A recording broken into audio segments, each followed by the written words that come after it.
तो खैर एक ग्लोबल रिस्क ऑफ था जो प्ले आउट होता हुआ नजर आया। आपने शुरुआत में मेंशन करा कि लॉन्ग और शॉर्ट्स दोनों के मौके मिल रहेंगे जब सेटअप से पहले इन ग्लोबल क्यूज को मैं कैसे रीड करूं।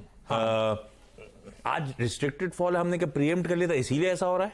नहीं देखिए आशीष, मेन चीज यहाँ पर ये है कि एक होती है run of the mill correction decline, छोटी सी आ गई। एक होता है ट्रेंड चेंज। कई लोग अभी भी एक ओवर कॉन्फिडेंस में है कि बस करेक्शन एकदम नहीं खत्म होती। करेक्शन अगर ये करेक्शन है तो लंबी चलेगी। ऐसा नहीं होगा कि बस एक दिन में मार्केट करेक्ट हुआ, आपको ब्यूटीफुल बाइंग अपॉर्चुनिटी थी, अगले दिन से फिर मार्केट चलनी शुरू हो गई। कई बार ऐसा होता भी है, लेकिन ये उस तरीके की लग नहीं रही है मुझे। जिस तरीके से नैस्डैक ने ब्रेक किए अपने लेवल्स, नैस्डैक में एक बहुत बड़ी बार बनी थी। वो 30 नवंबर का था दिन या 1 दिसंबर का था, मुझे एग्जैक्टली याद नहीं है, लेकिन जिस दिन 7% नैस्डैक चला था। अब कल तक हमने उसके गैप को पूरा फिल कर दिया था। कल अब हम दिसंबर के लोस पे आ गए हैं, मतलब लोएस्ट लेवल्स ऑफ दिसंबर। और नैस्डैक जो है 52 वीक लो से सिर्फ 7% दूर रह गया। तो वो जो एक रैली बन रही थी, और नैस्डैक को मैं इसलिए ट्रैक करता हूं क्योंकि ग्लोबल मार्केट्स का लीडर नैस्डैक है। सारी की सारी मार्केट्स में नैस्डैक जो है, पहली बार भी जब करेक्शन आई थी, जब प्री कोविड एक करेक्शन आई थी, आपको याद होगा अगर, उसका भी इंडिकेशन सबसे पहले नैस्डैक ने दिया था। एक नैस्डैक ग्लोबल मार्केट को अगर करेक्शन फेज से जाना होता है तो सबसे पहले वो इंडिकेट करता है। और इसके लिए जब नैस्डैक जब चलना शुरू होता है तो एक इंडिकेट करता है कि ग्लोबल मार्केट्स एक रैली की तरफ बढ़ रही हैं। एक और चीज, बॉन्ड मार्केट अभी भी प्राइस इन नहीं कर रही है वो हायर रेट्स यूएस में। वो मतलब बहुत इंटरेस्टिंग है मुझे, क्योंकि जिस तरीके की कमेंट्री थी पावल साहब की और जिस तरीके का हॉकिशनेस था, अभी भी मान के चला जा रहा है कि बस अब एक ही रेट हाइक बाकी है और वो भी बस 25 बेसिस पॉइंट की होगी और दैट्स इट। अगर ये 1-1.5% तक और बढ़ गई रेट्स तो उसके लिए मार्केट शायद मेरे ख्याल से प्रिपेयर्ड नहीं है। इंडियन मार्केट के हिसाब से देखिए किस तरीके से ट्रैक किया जाए ग्लोबल मार्केट्स को, वो सबसे जरूरी है मेरे ख्याल से। कल एक और चीज हुई जो क्वाइटली हमने डिस्कस ही नहीं की, हालांकि मैंने क्लोजिंग टाइम पे काफी उसको रेज किया था।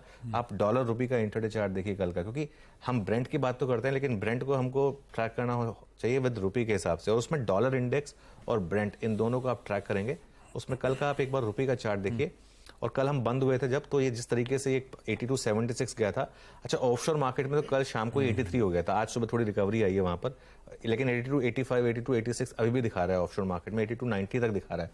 तो 82.90 के करीब अगर हम खुलेंगे वापस और अगर हम 83 के पार जाएंगे डॉलर रुपये पर, तो वो एक मूड माहौल बिगाड़ेगा। मैं और नीरज जी उस दिन यूट्यूब लाइव कर रहे थे, किसी ने पूछा कि क्या सो चला जाएगा क्या डॉलर रुपी? मैं कहा भाई 2023 में सो चला गया तो फिर तो बाजार गया फिर तो सो तो नहीं जाना चाहिए। लेकिन हाँ, एक इंडिकेशंस तो हैं कि डॉलर, अच्छा इस बार का जो डिक्लाइन आया डॉलर रुपी का, वो पिछली बार वाला जो डिक्लाइन था डॉलर रुपी का, वो प्योर डॉलर की रैली थी। डॉलर इंडेक्स भाग के 115 तक गया था। इसकी वजह से एक हुआ था। वो कही था कि डॉलर की स्ट्रेंथ हावी हो रही, डॉलर की स्ट्रेंथ थी। और उसमें मैंने ये बात सही भी थी कि वो डॉलर की स्ट्रेंथ थी, वो मोर देन, और इंडियन रुपी तो काफी रेजिलिएंट था। ये वाला जो डिक्लाइन आया है, इसमें डॉलर कोई बहुत ज्यादा नहीं भागा। डॉलर 104 पर है इस समय। एक था 115 वाला डॉलर जिसमें आप गए थे, डॉलर रुपये यहाँ आता है, तो उसमें मैं समझ सकता हूँ ये क्यों हुआ। ये मुझे लग रहा है कि थोड़ा सा एक रिस्क फैक्टर है इंडियन मार्केट के लिए जो ओपन अप हो रहा है। ठीक है, हमारी मार्केट अब एफआई फ्लोज पर इतनी डिपेंडेंट नहीं है, और इसके लिए आउटफ्लोज भी होते हैं तो भी हम उनको संभाल लेते हैं क्योंकि डोमेस्टिक फ्लोज काफी हैं, लेकिन फिर भी ये इंपॉर्टेंट तो है, मतलब इस पर नजर रखनी होगी। ये पॉइंट इंटरेस्टिंग है। ये इस बार की कमजोरी डॉलर इंडेक्स के स्ट्रेंथ ना होने के या स्थिर रहने के बावजूद रुपया कमजोर हो रहा है, ये खासी दिक्कत की बात है।